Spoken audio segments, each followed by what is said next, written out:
saying that they're the same type of player, but they had the same kind of performance here today, and you would think that a college in this area will take a chance on Justin Harmon's upside. Right, absolutely. And, maybe with some exposure, maybe some coaches down here will see. Maybe some of these college coaches, on UC or State or AB or any other team that would decide to tune in and watch this broadcast here. Harmon, again, only been playing basketball for a few years now, 3 from what we understand, unless we're mistaken on that, but either 3 or 4. Right. Yeah, it's. He didn't play his freshman year. No, he didn't. He's, I'm going to say 3 years, if I remember right. We've taken in a lot of info over the past week. We've been pretty committed to 3 years this whole broadcast, so I think we're just not going to second guess ourselves on this one. Let's go ahead and staple it down. Let's just say 3 years. Lock her down.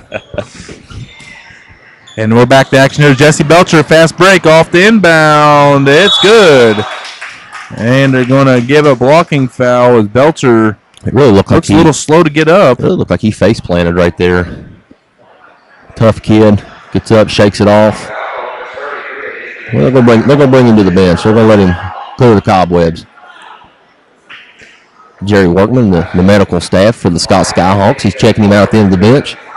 Jerry, a long-time trainer for the Scott Skyhawk football program, stepping in here tonight for Coach Carey and the Scott Skyhawks. We hope Jesse Belcher's all right. That was definitely a nasty spill. Looks like there might be some kind of bleeding. Yeah, if there's any blood at all. Oh, they got the head gussed open.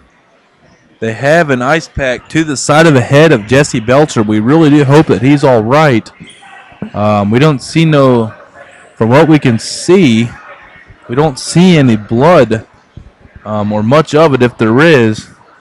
Looks like he just took a hard shot to the head there. And I feel for Jesse. I was up here yesterday before we went down to Lincoln County's broadcast to scope out the booth and see where he was going to be, and he was showing me a pump knot that he got in practice, Tony.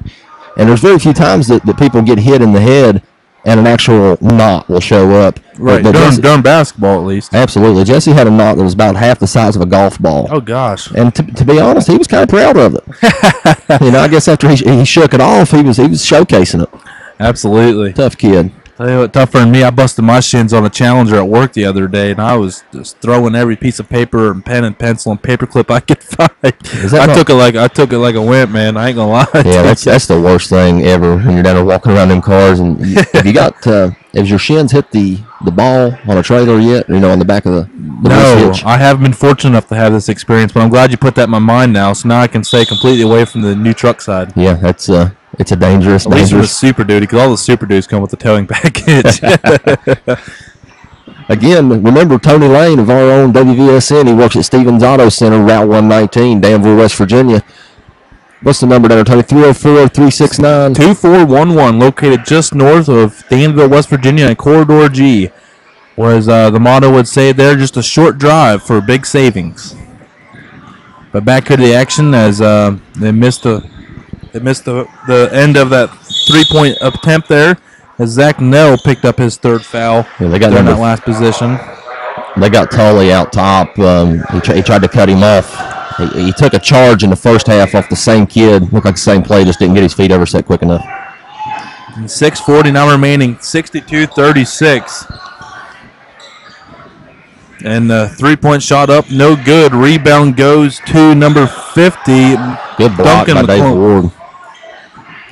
Duncan McClung there, I'm sorry, with the missed shot. And we have a foul here. Number 22, Chaz Clark, is going to go to the free throw line to shoot two.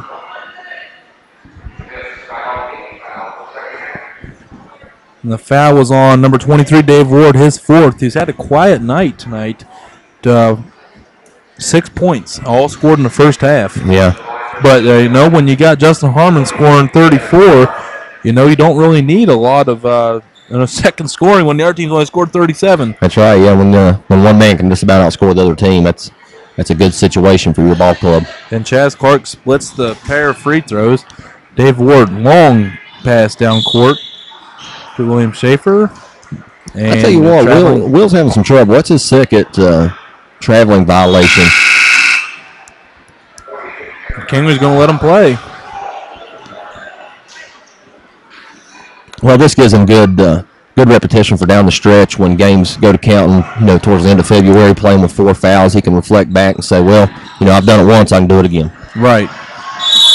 We have a jump ball situation, possession arrow pointing to Scott. Man, Sissonville can't even win the jump ball. It's been a tough night for the Sissonville Indians. Head coach Rich Skeen, he'll break down this game tape and he'll try to get his team ready for the rest of the Cardinal Conference, but I tell you, they're going to have to do a little bit better than this. And Jesse Belcher is being escorted off the floor by assistant coaches Nick Cabell and another member of the training staff there for Scott. And Belcher looks to be walking pretty gingerly off the floor. He's got a bandage above his left eye there. So again, we hope that he's all right. He's back to action. Matthew Dolan picks up Belcher's spirits maybe as he drilled that three-pointer from dead on. Actually, if you look right now across the screen, you see leaving the screen is Belcher. I keep forgetting we got video. Yeah, this is so cool. It's so great, that they can get a live look in at the game. Listen to you and I. So we're sorry about that. we hope you've not hit mute yet, and you can still hear us. As they continue to look at Jesse over on the sideline, principal of Scott High School, Doug Cox, giving him some encouraging words as he goes towards the locker room. We wish Jesse the best, and I'm sure he'll get back out just as soon as possible. And next time we talk with Kingery, we'll definitely make sure we get an update for you fans at home that are curious. –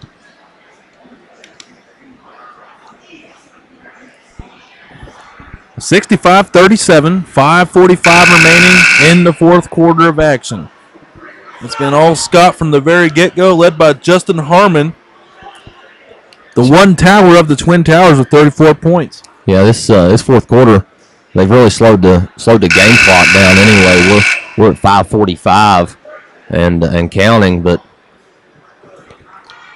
it's been a pretty quick game up until this quarter.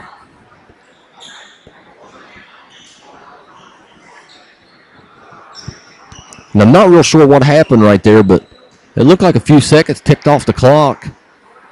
Maybe that was an official adjustment. Yeah, it was 5:45. Now it's 5:34.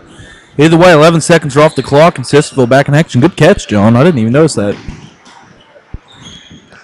Now Caleb Wilkinson up top of the key for Sissonville. He goes over to number 22, Chaz Clark. Chaz Clark penetrating. Kicks out to number 33, Zach Nell. Gets it then through the paint. Caleb Wilkinson, the slasher. He now has 11 for the Indians. Down to Evan Honeycutt, crosses the half-court line for the Skyhawks. They're going to go into the paint. Get it out to Matt Dolan. Dolan over to right-hand side to Honeycutt. Honeycutt, top of the key to Tully. Tully over to Dolan. Kicks it back out to Dave Ward. He's going to go in through the paint, and he lost control of it. Dave Ward not having the sharpest of hands. It looked like it got caught on his hip or something as he tried to go in, and he just lost the ball. And we have a blocking foul. Pretty obvious there on William Schaefer, but A for effort. How scrappy is he? Littlest kid out there. He's out there standing in front of the biggest and baddest that Sissonville has to offer. Yeah, he took a pretty good shot by number 42. They running the baseline for Sissonville, and right back up. And a baseline shot hit and made by Zach Nell. He has 5. Dolan, crossing up Nell. Dave Ward on the receiving end as he gets back in the scoring column here in the second half. He now has 9. And here on the other end, a quick 3 up, no good. Rebound goes to Michael Turner, and putback is good by Turner. His first points of the game. And now Matt Dolan recrossed the line for Scott, gets it over to Tully. Tully looking for Ward. Now gives it back out to Tully. Now right side Dolan. Dolan's going to go in to work on a double team. Gets swatted away by number 50, Duncan McClung. As Justin Harmon's going to come back in with under 4 minutes to go. 67-44 is your score. Scott still in control by 23 and nearly has this one wrapped up. I would say Sissonville will have to go on a pretty big run within the next minute and a half to have a chance. Big run. And Harmon gets the rebound, and he's got it swiped away, but he touched it last. He's going to go back up the court.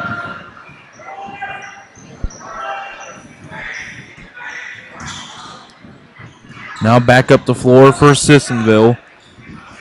Number 34, Jonathan Moyer. And he got it down low to number 42, Michael Turner, but dribbled it right off his foot right here in front of the... that might be the play that really sums up this Sissonville Ball Club's game tonight. I mean, just had an open look to the basket, driving in off his foot, going the other way. I mean, it's not like Sissonville is horrible. It's just that Scott's really just played that well. Not to take anything away from Scott.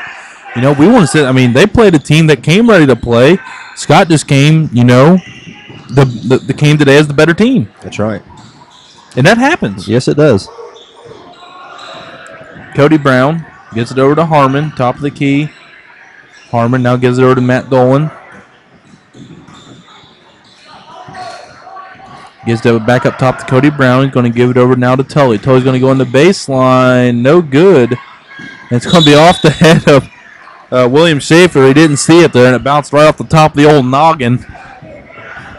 And it bounced out of bounds, and it will remain. It'll go back to Sissonville, 67-44, 3:10 and counting remaining in the game. Now number 11, Andrew Holmes. Up and under. Good little shot right there. 2 points. Number 11, Sissonville. Number 11, as I mentioned, Andrew Holmes.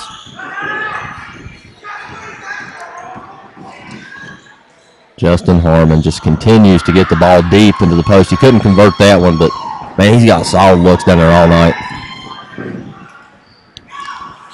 And now we have another steal here by Matt Dolan. He's going to push the floor for the Skyhawks, and he couldn't get the basket to fall through, but he'll have the chance to get 2 free throws to fall down through. He's 2 of 5 from the free throw shooting line. Yeah. So let's see if he can improve that 40% margin here as the foul's going to go against number 34, Jonathan Moyer. That'll be his second, team's 9th. So from here on out, Scott will be in a double-digit bonus. And if Scott commits one more, Sissonville will be shooting a 1-on-1 in a non-shooting situation. Really proud of our sideline reporter right there, photographer. I mean, Amanda running, she got out of the way. Dolan was coming right at her, and I don't know if she got the shot or not, but she was hanging in there. I'm sure. I have a feeling that we're going to hear about that one later. Yeah, she'll give us the roundup on it. It's probably a picture-by-picture sequence. I can't wait. No, folks, but seriously, if you haven't got to check out her photography yet, please go on there and check it out because I was very, very impressed last night. I knew it would be good, but I had no idea it was going to be that good. And, it just brings a whole nother level of access to you, the fans, of a little more closer, up-in-depth photos than, what you can see with a camera. Yeah, and she's those bargain prices there, where you can buy in-game shots. A lot of players don't have those. They have their team pictures, and, she's adding another element for WVSN. And we're proud to have her. And Cody Brown hands it all over to William Schaefer. Now up top to Tully. Tully going to go to the right-hand side. Jump stop. A jump ball situation. And this time it will go to Sissonville. 2:10 remaining. 69-46 is the remaining score. We'll get an update here. Jesse Belcher has come out of the locker room. He's in his Scott warm-ups. It don't look like he's going to return. You see him on the top right of your screen walking under the basket. Him and the trainers. He's walking under his own power, so that's good to see, Jesse. We're pulling for you. Yeah, it's good to see you up and about, buddy. Number 11, Andrew Holmes, fires up a 3, no good. Rebound goes to Cody Brown of Scott. Now he's going to cross the half-court line, a minute 50, and Scott's still moving at a pretty good pace. Kingery just getting some extra sets in, I believe, for practice here, and can't blame him. Yeah, he's got his second team out there running, and this is valuable time for them. Normally they look at maybe 30 seconds to a minute and a half of game action, but they're going to get to roll off a couple of minutes here consecutive and hopefully be able to build the depth on that bench for them Scott Skyhawks. I mean, right. I mean, it just may seem like basic, scrap minutes right now, but you don't know how far them scrap minutes are going to come into play one day when you got your starters in foul trouble. That's right. Yeah, when you look down that bench and you know that freshman's knees ain't shaking because he's already been in there, it feels a little bit better to throw him out to the wolves. Yeah, and William Schaefer connecting on 2 free throws there. It's a nice job by him of connecting on that down the stretch. Also, We're just going to go ahead and go over all the players that are on